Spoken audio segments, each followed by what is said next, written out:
E aí, galera?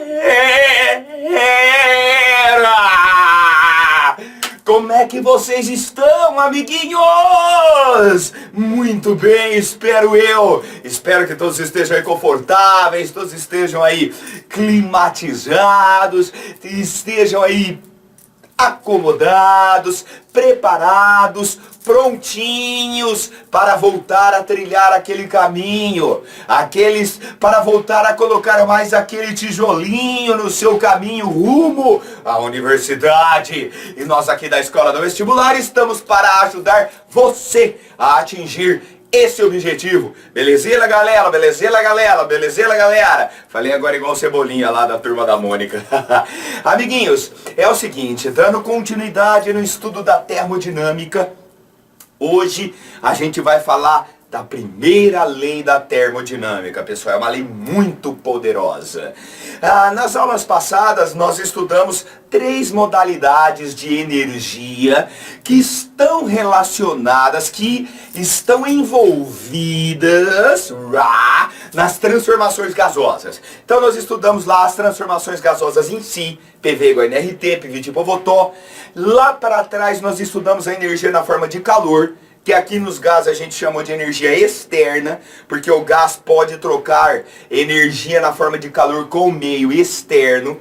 Nós estudamos em uma das aulas o trabalho da força de pressão do gás, que mensura o tanto de energia mecânica que o gás troca com o meio externo, também chamada de energia externa, e a energia interna armazenada no gás, que depende da temperatura que o gás se encontra. Então nós estudamos essas 3 modalidades de energia. Feito isso, pessoal, é a hora da gente juntar todas elas. Existe um princípio geral na física, denominado princípio da conservação de energia, que nos diz que a energia total do sistema se conserva. Baseando-se neste princípio, a gente define a primeira lei da termodinâmica, que diz o seguinte, pessoal. Primeira lei da termodinâmica.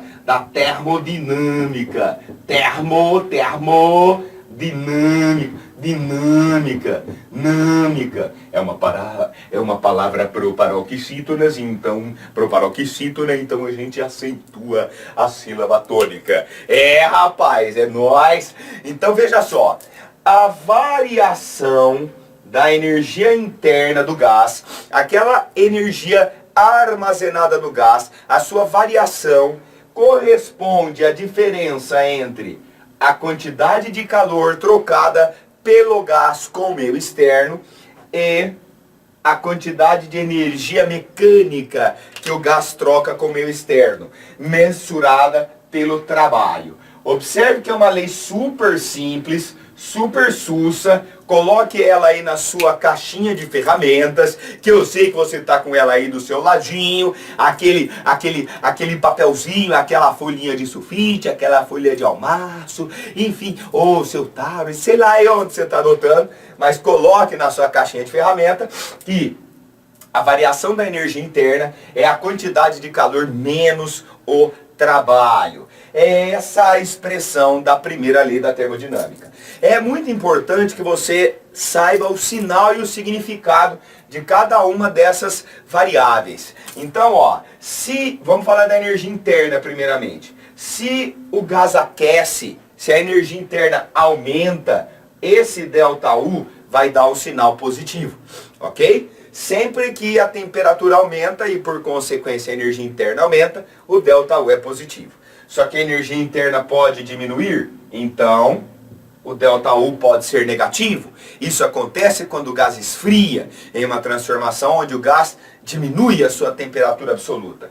E tem aquela transformação em que a temperatura não muda. Essa transformação é a transformação isotérmica. Então, o ΔU vai ser igual a 0 quando a transformação for uma isotérmica.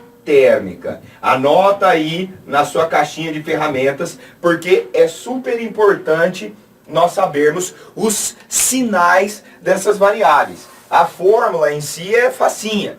O sinal que tem um significado importante que a gente tem que saber, não tem conversa. Fechou? Então esse é o sinal atribuído à variação da energia interna. Agora, temos aqui a quantidade de energia na forma de calor. A quantidade de energia na forma de calor será positiva quando? Quando esse gás receber energia térmica, calor, do meio externo, ok? Agora, tem transformações em que a quantidade de calor é cedida, é perdida pelo gás. Então, aí a gente representa por uma quantidade de calor negativa. E existe uma transformação muito especial, que é característica de transformações muito rápidas, expansões ou compressões muito rápidas, em que a quantidade de calor trocada é nula. Essa transformação tem um nome especial. Ela é uma transformação adiabática. Marca isso aí na sua caixinha de ferramentas também. Porque essa transformação adiabática, ela vai ser importante lá na frente quando a gente falar do ciclo de Carnot, ok? Então, recebeu calor, quantidade de calor positiva. Perdeu, cedeu calor, quantidade de calor negativa. Adiabática, quantidade de calor nula. Não há troca de energia na forma de calor. E por fim, deixa o Ozzy aqui, tranquilo. E por fim, o trabalho. Nós já vimos os sinais do trabalho, mas eu vou repeti-los. O trabalho vai ser positivo nas expansões gasosas, quando o gás passa a energia mecânica para o meio externo. Então, na expansão, sempre nas expansões, o trabalho é positivo. Nas compressões gasosas, o trabalho é negativo. O gás recebe energia mecânica do meio externo. Beleza? Agora, nas transformações isovolumétricas, o trabalho é igual a zero. Então, a gente tem isovolumétrica. Aí o trabalho é nulo, porque não há troca de energia mecânica com o meio externo. Beleza? Então isso aqui que é importante, hein, galera? Isso aqui é tudo muito importante. A primeira lei da termodinâmica e os sinais, os significados desses sinais. Beleza? O sinal ele está relacionado não exatamente à quantidade, mas sim o que está acontecendo. Se recebeu calor, o que é positivo. Se perdeu calor, o que é negativo. Se passou energia mecânica para o meio externo, o trabalho é positivo. Se recebeu energia mecânica do meio externo, o trabalho é negativo. Se a temperatura aumentou, ΔU é positiva, a energia interna aumentou. Se a energia interna diminuiu, o gás esfriou, ΔU é negativo. Beleza? Então esses sinais são de muita importância para a gente conseguir trabalhar com a primeira lei da termodinâmica. Fechou? Maravilha? Anotou tudo aí na sua caixinha de ferramentas? Então bora fazer um exercício muito psicodélico. Não, dois.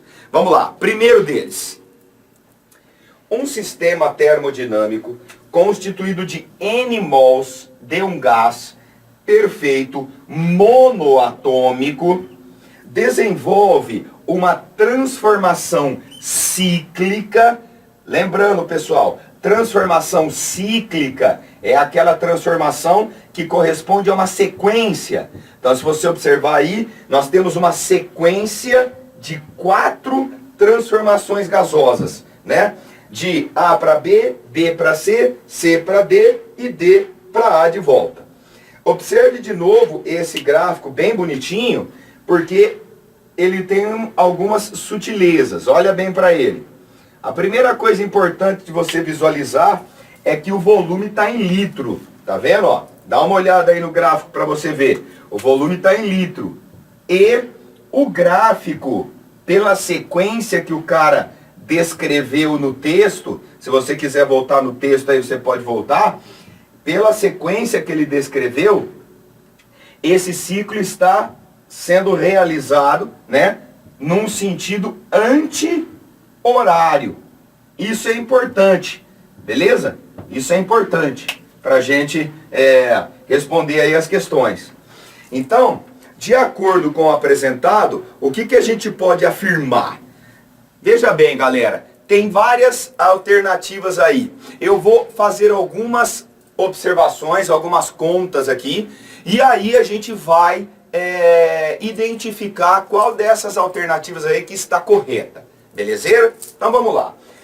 Primeiro detalhe que eu já comentei.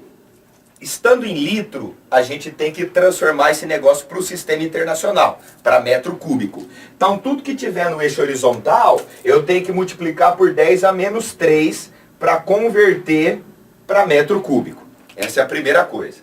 Segunda coisa importante, a transformação cíclica corresponde a uma sequência de transformações. Nas aulas de trabalho da força de pressão do gás, eu comentei com vocês durante um exercício que, se esse ciclo é descrito no sentido horário, ele pode representar o funcionamento de uma máquina térmica, de um motor.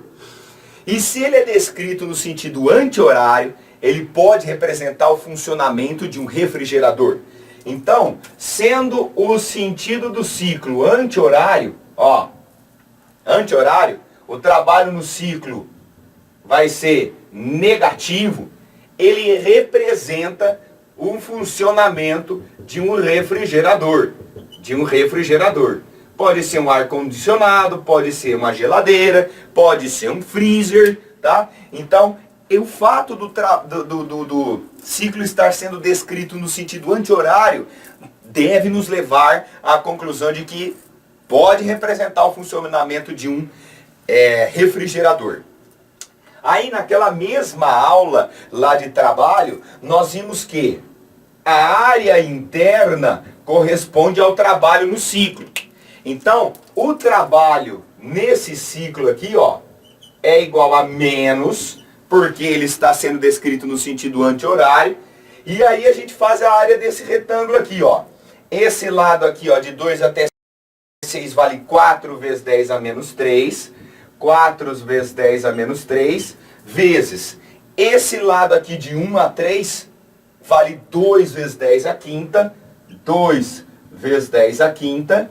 Então, em cada ciclo, o trabalho é de 4 vezes 2, 8, 10 a menos 3 vezes 10 a quinta dá 10 ao quadrado, então menos 800 joules. Em cada ciclo, o gás recebe do meio externo 800 joules de energia mecânica na forma de energia mecânica, como eu já disse, e esse é o trabalho, ok? Aí nós temos uma coisa muito especial, o ΔU no ciclo é igual à quantidade de calor total trocada no ciclo, menos o trabalho realizado em cada ciclo. Eu vou pegar a primeira lei da termodinâmica e aplicá-la em uma transformação cíclica. Olha só, como no ciclo, pessoal, o gás parte de um estado A e retorna para o estado A, ele sai de uma temperatura e volta para a mesma temperatura. Como a energia interna depende da temperatura, em todo ciclo, o ΔU é igual a zero. Anota aí, em todo ciclo, o ΔU é igual a zero. Calma, não quer dizer que de A para B a energia interna não tenha variado? De B para C a energia interna não tenha variado de novo? De C para D, de D para A, ela pode ter variado em todas as 4 transformações. No entanto, se eu pego o começo do ciclo e o fim do ciclo, a gente volta para o estado inicial. E a energia interna depende do estado em que o gás se encontra. Portanto, em todo ciclo, se você fechou o ciclo, completou o ciclo, o ΔU, a variação da energia interna no ciclo, é igual a zero. E aí nós vamos ter então que a quantidade de calor trocada no ciclo, faltou aqui uma letrinha, menos o trabalho, que é menos 800, tá? Vai dar a quantidade de calor trocada no ciclo. Então a quantidade de calor trocada no ciclo é igual a menos 800 joules. Beleza? Menos 800 joules. Então, de forma geral, vai ter um saldo de energia na forma de calor que vai ser perdido, dissipado de alguma maneira. Ok? Lembrando também do PV igual a nRT, só para a gente identificar, porque vai ter uma alternativa aí que está relacionado com isso que eu vou falar.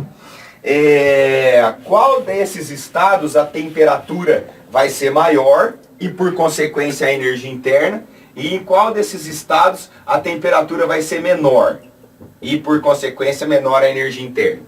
Então veja, Nós já fizemos isso uma vez. Vamos fazer de novo. Se o PV, se o produto PV for maior, é aonde a temperatura e a energia interna serão maiores. Então, no estado C, a temperatura é a maior e, portanto, a energia interna é a maior, aonde for o maior produto PV. E no ponto A, nós temos o menor produto PV. Então, a menor energia interna e a maior e menor temperatura vai ser no estado A de amor. Beleza? Vai ser no estado A de amor. Ok? Então eu vou pegar aqui as alternativas e aí a gente vai ver qual que está certa e qual que está errada. Bora? Então olha só, vou falar, você presta atenção porque a gente precisa olhar aqui na resolução, fechou? Então ó, o item A diz assim, ó, o trabalho em cada ciclo é de 800 joules e é realizado pelo sistema. Quando a gente fala pelo sistema, seria realizado pelo gás. Aí deveria ser um trabalho positivo. Então esse trabalho está realizado sobre o sistema. Por isso, menos 800 joules. Esse lance de pelo sistema ou sobre o sistema é importante. Pelo sistema corresponde a um trabalho realizado pelo sistema. Ele vai fornecer trabalho, fornecer energia mecânica. Aqui é o contrário. Tá? Recebido. Ok? O sistema termodinâmico não pode representar o ciclo de uma máquina frigorífica, uma vez que o mesmo está orientado no sentido anti-horário. É justamente o contrário disso, né, fofinhos? Se é anti-horário é que pode, né? Representar o funcionamento de uma máquina frigorífica. A energia interna do sistema é máxima no ponto D de dado e mínima no ponto B. Não, acabamos de ver que são nesses dois estados aqui que a gente tem a maior temperatura e a maior energia interna, porque o produto PV é o maior em C, e em A, o menor produto PAVA, corresponde à menor temperatura e à menor energia interna. Então vai ficar a alternativa D. Em um ciclo, o sistema libera 800 joules de calor para o meio ambiente. Observe que aqui nós temos o calor como sendo de menos 800 joules. E o menos representa exatamente o calor liberado. Fechou? Então esse exercício ele varre bastante coisa que a gente viu nas outras aulas. Por isso que eu coloquei ele. Maravilha? Bora fazer o 2. O 2. Considere o diagrama PV da figura a seguir. Dá uma olhadinha nesse diagrama aí. Olha só. O ciclo fechado ao longo do percurso ABCD é denominado ciclo Otto e representa o modelo idealizado dos processos termodinâmicos que ocorrem durante o funcionamento de um motor a gasolina. Então a gente já está dando uma pincelada nas máquinas térmicas, que é uma coisa que a gente vai ver em breve. O calor recebido pelo motor, dado por Q1, é fornecido pela queima da gasolina no interior do motor. Então essa quantidade de calor Q1 seria a quantidade de calor absorvida pelo motor, que vem da queima do combustível. No caso, o combustível aqui é a gasolina. Joia. W representa o trabalho realizado pelo motor em cada ciclo de operação. E Q2 é o calor rejeitado pelo motor por meio da liberação dos gases de exaustão pelo escapamento e também via o sistema de arrefecimento. Então, esse trabalho, pessoal, é a energia mecânica útil, que é o que efetivamente a gente utiliza, o movimento lá do motor, e o Q2 é aquela parcela da energia que foi liberada, dissipada, no escapamento e no sistema de refrigeração desse motor.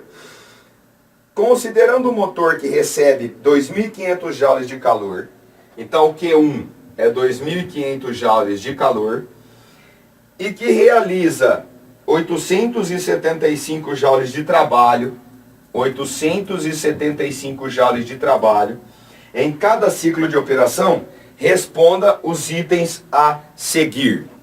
Primeiro item, sabendo que o calor latente de vaporização da gasolina vale 5 vezes 10 a quarta joules por o quê? Joules por grama. Determine a massa de gasolina utilizada em cada ciclo de operação. Beleza? Então o cara falou do calor latente, pessoal. Calor latente, lembra dele lá para trás? Quem matou Linneu? Então é isso daqui, a gente está recordando o bagulho lá de trás, olha que fofo. Então, ó, lembrando a expressão, quem matou Linneu? Se a gasolina, né, ela que fornece o calor Q1 para lá o motor funcionar, então a gente subentende que esse Q1 foi justamente o que fez a transformação da gasolina em energia, né? Que, no caso aqui, que vaporizou a energia, a gasolina. Então seria 2.500 é a massa de gasolina, vezes o calor latente, que é 5 vezes 10 a quarta, 5 vezes 10 a quarta joules por grama.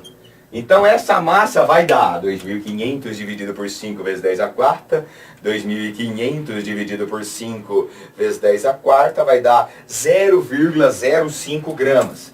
0,05 gramas. Essa é a massa de gasolina, no caso aí, envolvida no funcionamento do motor, em cada ciclo. Beleza? Item B. Ele pede assim, ó. Sabendo que, em um ciclo termodinâmico fechado, a soma das quantidades de calor envolvidas no processo é igual ao trabalho realizado no ciclo, determine a quantidade de calor rejeitada durante cada ciclo de operação do motor. Então, ó, o ΔU no ciclo é igual à quantidade de calor trocada no ciclo menos o valor do trabalho realizado em cada ciclo. Aí ele chamou de W, mas eu costumo usar a letra tal, que é a letra que a gente mais vê por aí, ok? No exercício anterior a gente já fez a mesma coisa, né? Ó, isso aqui é 0. E a quantidade de calor trocada no ciclo, menos o trabalho no ciclo, vão estar ali fritando, certo? Como o cara comentou no texto, o calor trocado no ciclo é igual ao trabalho realizado no ciclo, certo? Só que esse calor trocado no ciclo, ele é o calor total, que corresponde à soma do Q1 com o Q2. O Q1 é a energia recebida pelo motor, e o Q2 é a energia perdida, dissipada. Então vai ficar assim, né? 2.500, que é a quantidade de calor recebida, mais o Q2, que é a quantidade de calor perdida, cedida, é igual a 875, que é o trabalho realizado. Beleza? Realizado pelo sistema, pelo gás, pela máquina, pelos gases que estão lá dentro daquele motor. Então 875 menos 2.500, que eu vou passar para lá, vai dar menos 1.625. Menos 1.625 joules. Então olha o tanto de energia que é dissipada para o sistema de refrigeração do motor. É bastante energia. Se a gente for comparar, vai ser um rendimento mais ou menos. Bem ruim, na verdade. Beleza? E a gente vai estudar isso em breve, esse rendimento. Fechou? Então tá aí, galera. Primeira lei da termodinâmica. Na próxima aula a gente ainda vai falar dessa primeira lei e vai resolver mais alguns exercícios. Fechou? Espero que você tenha entendido tudo. Espero que esteja beleza. Vai, volta, anota, põe as coisas aí na sua caixinha de ferramenta. E tamo junto, irmãozinho. Você daí, eu de cá, você de cá, eu daí, tamo vai. Vamos lá, até a próxima. Valeu!